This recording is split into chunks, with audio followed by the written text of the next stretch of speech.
शांति। शिव बाबा जो कल्याणकारी हमारे सच्चे सच्चे पिता हैं, वो आकर के हमको इस दुख धाम कलयुगी विकारी दुनिया से सुख धाम श्रेष्ठाचारी दुनिया में ले जाने के लिए आए हैं। विषय सागर से क्षीर सागर में ले जाने के लिए आए हैं। तो बाप कहते हैं, बच्चे इस समय पर तुम बच्चों को अपनी सुरक्षा इन 5 विकारों से करनी है, क्योंकि 5 विकार ही तुम्हारे से पाप कर्म कराते हैं।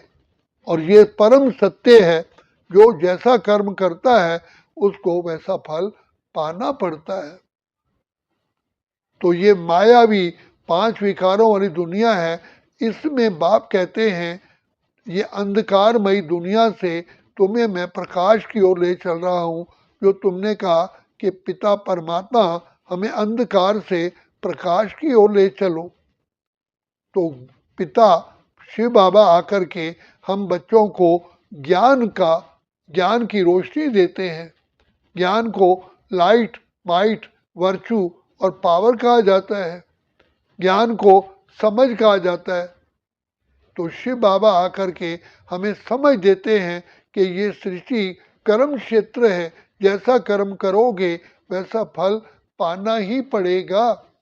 तो ऐसे श्रेष्ठ कर्म करो जिससे कि कभी दुख ही ना मिले, अशांति ना मिले। और श्रेष्ठ कर्म और बुरे कर्म का बाबा आकर के हमको पूरी परख देते हैं। तो जब हम 5 विकारों के वशीभूत के कर्म करते हैं तो वो पाप कर्म होते हैं, और वो होते हैं देह अभिमान के कारण। इसलिए बाबा कहते हैं, बच्चे सदा निराकारी स्थिति में रहो। तो निराकारी स्थिति में रहने से निर्विकारी बनोगे और निरअहंकारी बनोगे।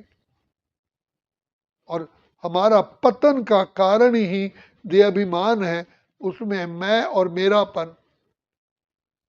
इसलिए देखो, शिवरात्रि पर भी या कभी कोई बलि चढ़ाते देवियों पर, तो बकरे की बलि चढ़ाते हैं।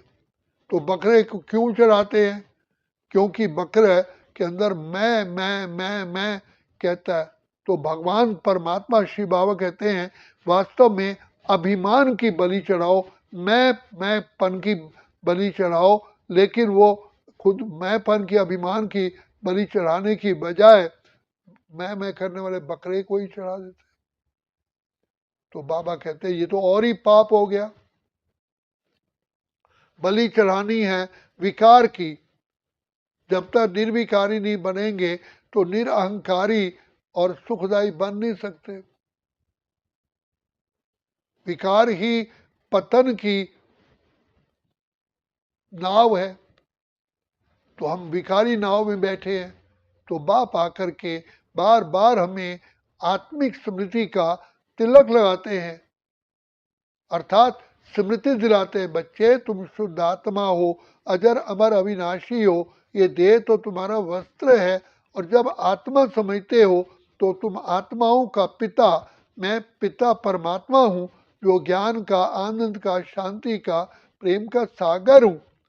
तो पिता परमात्मा की छत्र छाया में रहने से ही सर्व अंधकार दूर होता है। जैसे सूर्य के उदय होने से अंधकार अपने आप ही मिट जाता है। तो ज्ञान सूर्य शिव बाबा की याद से सारे अज्ञानता का अंधकार दूर होता है।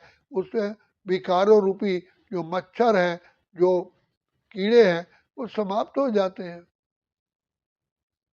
इसलिए हम आत्माओं ने पिता परमात्मा को बार बार यही पुकारा कि हमें अंधकार से प्रकाश की ओर ले चलो।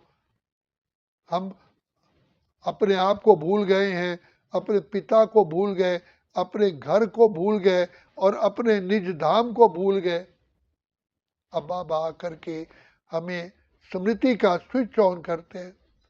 इसलिए कहा जाता है, ज्ञान अंजन सतगुरु दिया, अज्ञान अंधेर विनाश। तो ये अज्ञानता का अंधकार है, जिससे हम सभी आत्माएं दुखी, अशांत, कांटों के जंगल में आ गए। अब बाप कहते हैं बच्चे रोज ज्ञान अमृत का जो डोज है अर्थात खुराक खाओ। तो सबसे पहले सत्य का संग अर्थात सत्संग, श्री बाबा की शिक्षाएं, दूसरा दैवी गुणों की धारणा,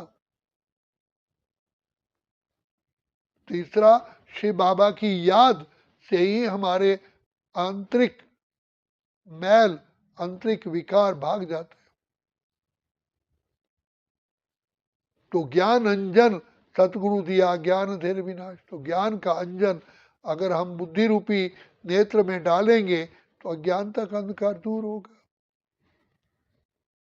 तो शिव बाबा जो सदा ही कल्याणकारी हमारे परम पिता, परम शिक्षक, परम सतगुरु हैं, हम बच्चों को सदा काल के लिए सुख, शांतमय, आनंदमय जीवन प्रदान करने के लिए हमें ज्ञान का आकर के तीसरा नेत्र देते हैं। इसलिए बाबा कहते हैं ज्ञानी बनो, योगी बनो, योगी जीवन है प्यारा।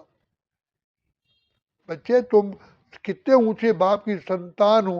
बाप बार बार कहते हैं बुद्धि रूपी आंख खोलो, तुम स्वयं भगवान की संतान हो, ईश्वरी संतान हो, ब्राह्मण कुलभूषण, सुदर्शन चक्रधारी हो, त्रिनेत्री हो, त्रिकालदर्शी हो और अपने कर्म इंद्रियों के स्वराज्याधिकारी हो। तो जब हम अपने आप को पहचानते हैं, बाप को याद करते हैं, अपने कर्म इंद्रियों के राजा बनते हैं। इसलिए इसको राजयोग, कर्म योग, सहज योग, ज्ञान योग, बुद्धि योग कहा गया है। तो सहज राजयोग के बल से, कर्म योग से हम इस विषय सागर को पार करते हैं तैर करके। तो बाप ने, श्री बाबा ने ज्ञान और योग की कला से हमको तैरना सिखाया। एक ही मंत्र है, शिव से योग लगा सारे रोग मिटा।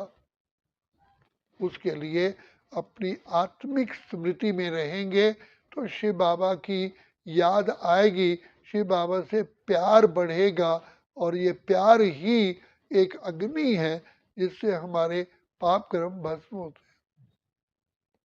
अच्छा, ओम शांति, ओम शांति, ओम शांति।